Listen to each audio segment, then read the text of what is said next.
Welcome back. Now, reports emerged in Jewish Insider this week that apparently all new employees for Ben & Jerry's are required to watch a series of lectures by activists on the Israeli-Palestinian conflict. Now, if you're asking yourself how this is relevant at all to an ice cream company, so am I. And of course, this comes after the scandal last year. Ben & Jerry's board announced that they're taking an active stance on the Israeli-Palestinian conflict and no longer will sell ice cream in Jewish communities in the West Bank. But on the latest moves now, I want to draw attention to it. We're joined by Arsen Ostrovsky, attorney and CEO at International Legal Forum, and a recommended Twitter follow, I'll say myself as well. So good to have you with us, Arsen.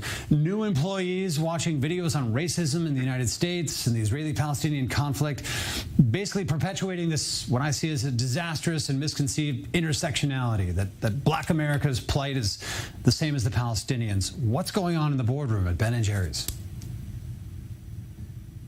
It's really quite a mind-boggling decision. I mean, Ben & Jerry's should be teaching their new employees on how to make ice cream, not indoctrinating them with the Israeli-Palestinian conflict, and most certainly not doing so and we're being guided by a man, Omar Shakir, from Human Rights Watch.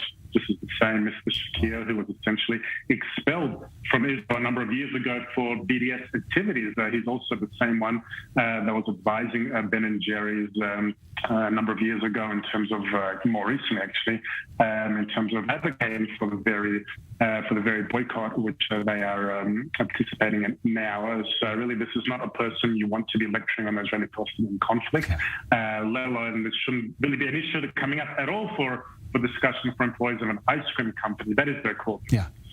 I mean, just looking at what happened last year, has there been no significant fallout for the company or from the backlash over its West Bank boycott here? No sort of leverage placed on them to shift these issues, to take them off the table? Too messy?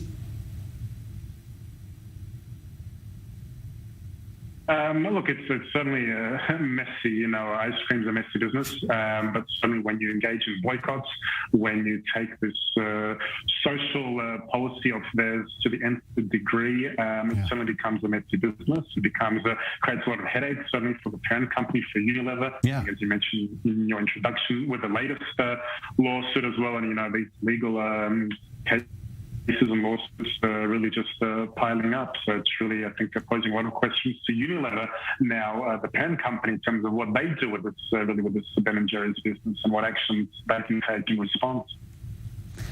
Yeah, certainly a lot of questions around Unilever. What will they do? What kind of control they have? I understand it's kind of a unique relationship with Ben & Jerry's, some sort of autonomy that they granted to this board to continue their ideological mission as it's taken form. But I know you have your ear to the ground on these issues with BDS, Arsen. How big does this story, Ben & Jerry's, their actions, how much is this resonating in the movement or even providing a boost?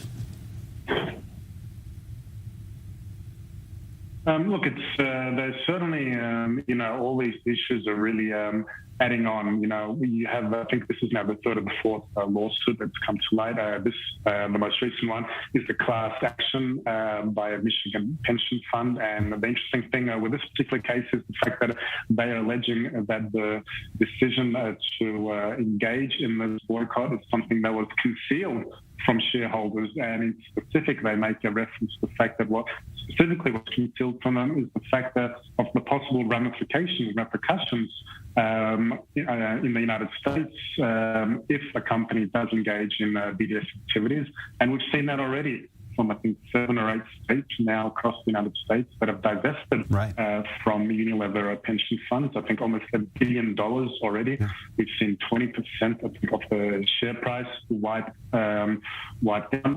We've seen Ben & Jerry's Israel licensee launch legal action.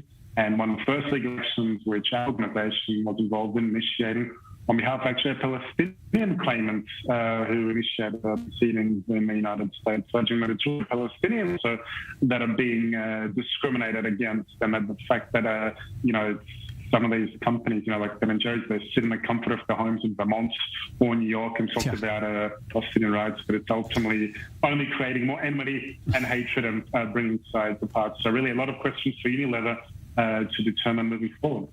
I agree with you strongly, Arsen. Thanks for being with us on these issues. Thanks for your work in this sector as well here. And I know there's been a lot of effort by pro-Israel activists to get laws in the books across states in the U.S. to head off these kinds of movements here, as you mentioned some of the penalties. Arsen Ostrovsky, thank you for being with us.